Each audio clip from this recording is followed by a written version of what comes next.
But where was this kind of outrage for all the meatpacking plants in Toronto, or for the Amazon fulfillment centers in Vancouver? Like, none of this. You didn't get 24/7. It's like day 4 of the Amazon fulfillment center. Yet another outbreak has happened. People working in close proximities. Those who are delivering packages have to and in bags and all this kind of.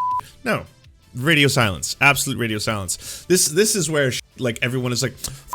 Young people, I'm scared of young people, you're scared of young people, and you don't understand, they've got all these new techniques, vaping into each other's assholes and shit. I don't get it, and I don't know if they get off or they get high, maybe they both. I'm deathly afraid of this shit. Either way, this is the problem. Focus, everybody, right now.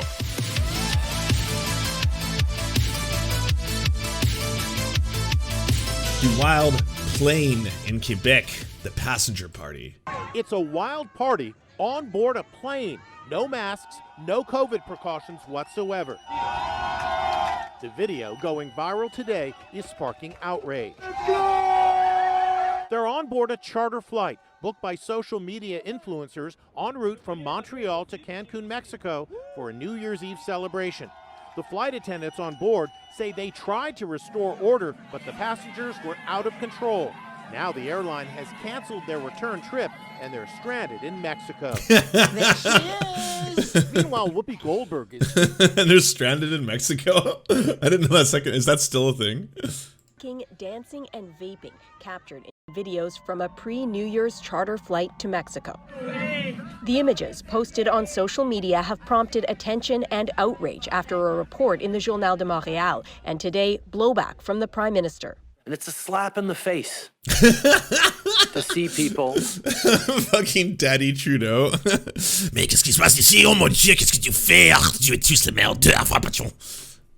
Putting themselves, putting their fellow citizens, putting airline workers at risk by being completely irresponsible.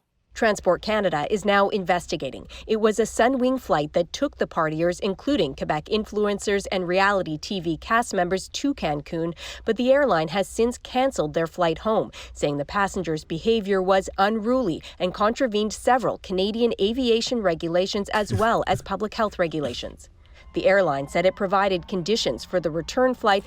Can I just give a little tip to the younger generation? If you're gonna do shitty things and or crimes, don't create your evidence in real time and broadcast it live. Like, you can wait till after, right? Not every moment has to be like an Instagram moment. It's not, you don't always have to do hashtag living my best life or YOLO or whatever it is. You know, you can wait till afterwards, because then no one will have the evidence that you create. But that the group didn't accept all of the terms. The travelers could now have a hard time getting back home because other airlines are also refusing to fly them. On se fait aussi bâcher pour des trucs qu'on n'a pas fait. But some say they did not misbehave. The people in this video say they were on the flight, but that they were not among the rowdy ones. Oui, on fait partie d'un groupe. We were part of a group, she says, but we never could have known the flight would degenerate the way it did. Rules are made for everybody. This pilot and researcher wonders why the pilot didn't stop the flight. To remove those passengers and to be... Wait, stop the flight? Really? Like, where would you ground it? They were told they brought the whole plane and it was a party zone. They were told they bought the whole plane and it was a party zone. They didn't think they were doing anything wrong. They paid extra party tickets, they thought. Really? All right. Well, we need to hear their side of the story. Continue with those... See, right now, all we hear is these libs. All right, these libs with their libbiness being like covidiets, hashtag covidiets and all this kind of shit. But I want to hear it firsthand from the influencers. On a different note, but you got that deleted social media videos obtained by the Journal de Montréal showing passengers drinking booze, alcohol, partying, vaping on a plane. Vaping? What? My word. In close proximity. I know this was this chartered flight from a bunch of... Just gonna, to the thing that they bought the plane and they can do whatever they want. That's just not true. You're still subject to regulations regardless of if you like rent the entire plane out. Then you can't vape in planes at all, like at zero. There's no permissible plane vapage as far as I know. If you're coming at this from a like, well, shouldn't these rich influencers be allowed to party however they want? I mean, if that's what you want to do, then maybe get like a private plane. I don't know, maybe not a commercial one, but like a private one kind of thing. Yeah. Apparently they're social media influencers. These are the Quebec Kardashians, I guess, in some way, from Montreal to Cancun. The Prime Minister said that there's going to be an investigation. What could the repercussions be? How long will this investigation be taking place for? Yeah, so I agree, Evan. It's not the kind of influence that they should be proud of. It was the Ouch. Oh, man. Did you workshop that at home? Was that something you spent a couple hours where you're like licking and matting your hair to get like that in front of the mirror? Like, it's not how they should be influencing their life decisions, if you know what I mean. We've seen are clearly appalling. It's a safety issue for the people, the staff, the flight attendants. Okay, all right, let's bring this all back, okay? Because yeah, that's kind of shitty of these quote-unquote influencers to have done such a thing. But I think it's this thing where the media in Canada, and kind of the US too, I don't know how it is in Britain, I haven't been consumed as much British media, the liberal media is obsessed with the covidiets thing, hashtag covidiets, okay? Now don't get me wrong, this was bad, and this was stupid. Okay, but at the same time, where is the majority of these outbreaks coming from? Are they coming from influencers partying in planes that they rented out to get drunk and vape in? Is that like the main problem? Or has it been in meatpacking plants? Has it been in areas where massive corporations have not been following safety regulations, and or just forcing people to go back to work, and or even forcing people to go back on their flights after, what, 5 days of resting instead of 10 days of resting kind of shit? That's overwhelmingly what is dominating the amount of outbreaks outside of, say, old folks' homes, which of course have been like the primary cause of these kind of things. So it's nice to kind of find the quote-unquote covidiets. And when you find the covidiets, because they would do the same thing here in Canada for people who were partying on the beach. There's a lot of kids who were partying on the beach outdoors and playing music and drinking and then of course as people get older it's kind of like, youngins, and with your fornication and your sodomy, all of you sodomizing 40,000 leagues above the sea and all that you do, and vaping into each other's assholes. I don't know, I assume that's what you do now, and maybe someone needs to explain to me how that works, the mechanics of it all. But yeah, I mean, this is shitty. It's shitty behavior. And obviously I don't really have a huge amount of like, I don't know, sympathy for millionaire influencers who are going to do this kind of shit. But it's still not the main root. It's still not the cause of, the majority of COVID outbreaks. They're not fucking influencers on planes. Attendants working on that plane. So those images are understandably extremely aggravating and inappropriate. Like, I've already shown you 3 major news networks in Canada that are covering this, and they've been covering it for a couple of days. It's kind of like this major outrage in the country. But where was this kind of outrage for fucking all the meatpacking plants in Toronto, or for the Amazon fulfillment centers in Vancouver? Like, none of this. You didn't get 24/7. It's like day 4 of the Amazon fulfillment center. Yet another outbreak has happened. People working in close proximities. Those who are delivering packages have to shit and piss in bags and all this kind of shit. No. Radio silence, absolute radio silence. This is where shit, like, everyone is like, fuck young people. I'm scared of young people. You're scared of young people, and you don't understand. They've got all these new techniques, vaping into each other's assholes and shit. I don't get it, and I don't know if they get off or they get high. Maybe they both. I'm deathly afraid of this shit. Either way, this is the problem. Focus, everybody, right now. Quebec is going to what? Quebec health unions decry plan to allow COVID-positive healthcare workers to stay on the job. Province floats measures to deal with staffing shortage as thousands of workers fall sick with the virus. In a move that's drawing ire from health unions and workers, the Quebec government is floating a controversial measure to cope with the shortage of hospital staff as COVID-19 cases spike. The highly transmissible Omicron variant means thousands of healthcare workers are currently unable to work. In the past 24 hours, 500 healthcare workers tested positive COVID-19 across the province, according to Radio Canada, bringing the total number of healthcare staff on jobs to the virus to more than 5,600.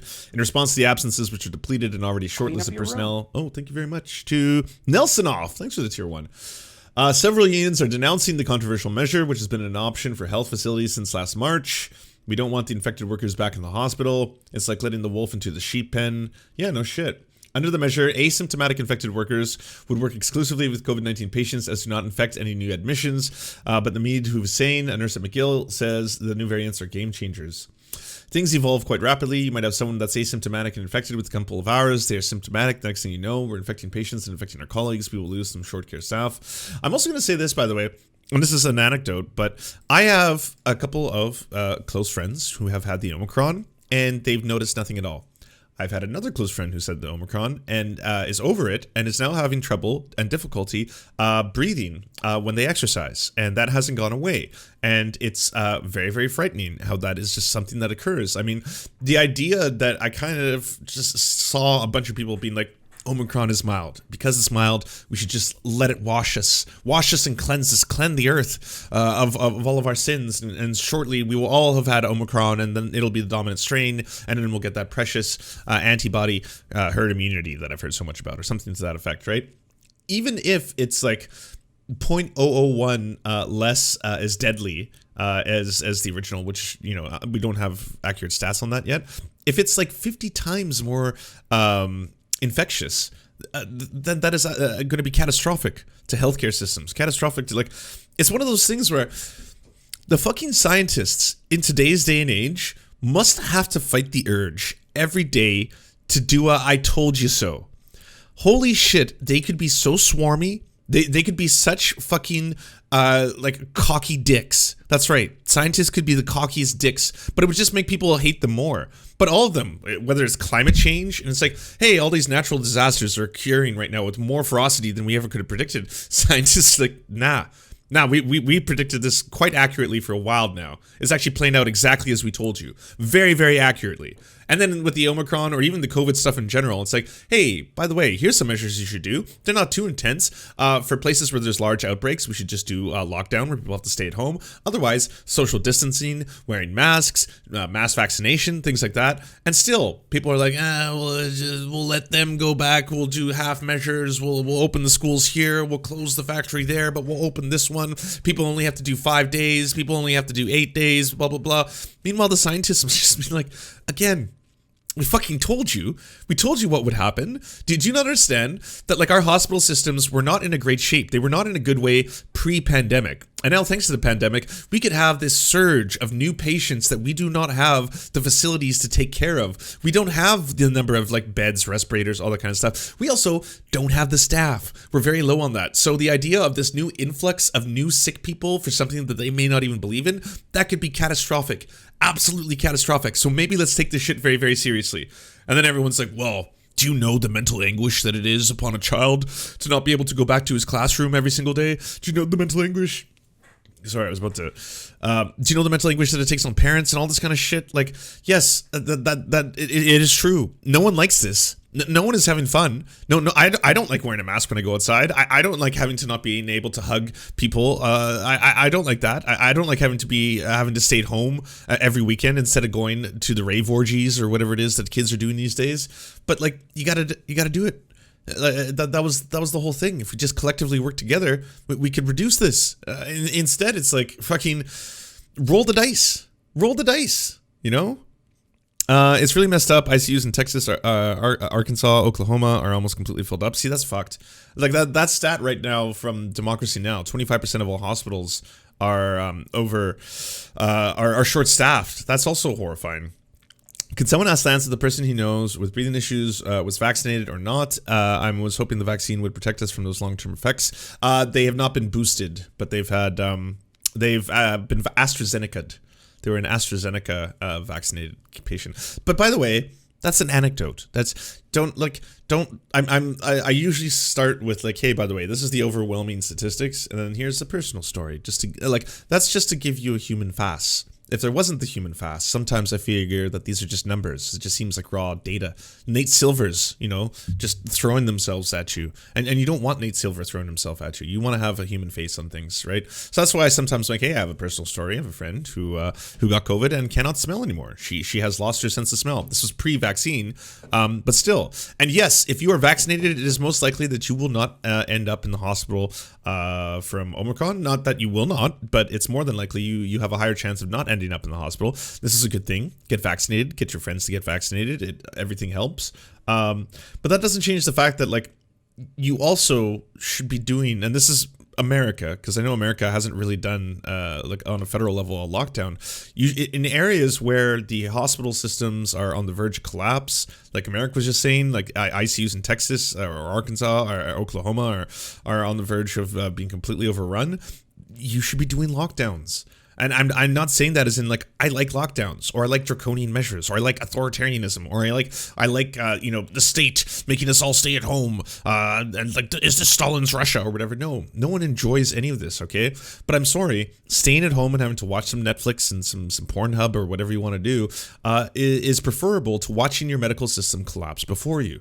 And it sucks. No one has had fun during any of the lockdowns. All of us go stir crazy. All of us want to be outside, but it's still better than the alternative, which is having your medical system collapse. That's why I'm saying you would think that at this point, scientists and doctors over and over and over would be like, "I told you so," but I assume they're just crying in fear most of the time.